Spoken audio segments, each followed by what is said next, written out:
নমস্কার, সুকন্যাস কিচেনে তোমাদের সবাইকে স্বাগত। আজকে তোমাদের জন্য আমি নিয়ে এসেছি ঢ্যাঁড়সের ঝাল দেওয়ার রেসিপি।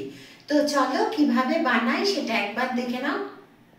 তাহলে এই ঢ্যাঁড়সের ঝাল দেওয়া আমি কিভাবে বানাই সেটা একবার দেখে নাও।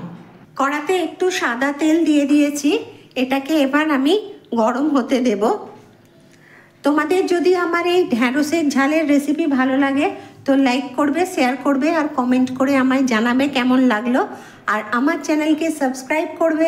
সাবস্ক্রাইব করার পর যে ছোট্ট বেল আইকনটা আছে ওটা ক্লিক করে দেবে, তাহলে যে কোনো রান্না দিই না কেন সবার আগে তোমার কাছে চলে যাবে।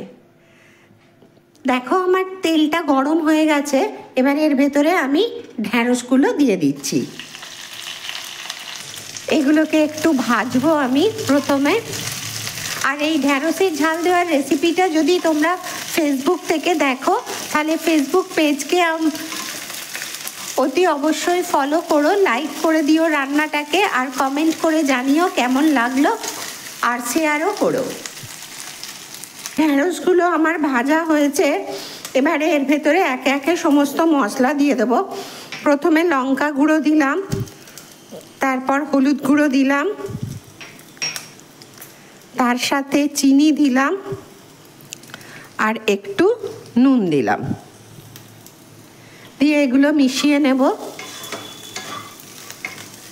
এবারে ঢ্যাঁড়সগুলো সেদ্ধ হওয়ার জন্য এর ভেতরে জল দিলাম। তারপর এর ভেতরে আমি সর্ষে গুঁড়ো দিলাম, দিয়ে এটাকে ভালো করে মিশিয়ে নেব। সেদ্ধ হওয়ার জন্য আমি ঢাকা দিয়ে আঁচটাকে একটু কমিয়ে দিলাম। ঢাকা খুলে দেখে নেব যে ঢ্যাঁড়সগুলো আমার সেদ্ধ হয়েছে কিনা। হ্যাঁ দেখো ঢ্যাঁড়সগুলো সেদ্ধ হয়ে গেছে, কিন্তু এর ভেতরে একটু জল আছে, এটাকে আমি শুকনো করে নেব। আমার হয়ে গেছে, এবারে আমি গ্যাসটাকে অফ করে দিচ্ছি।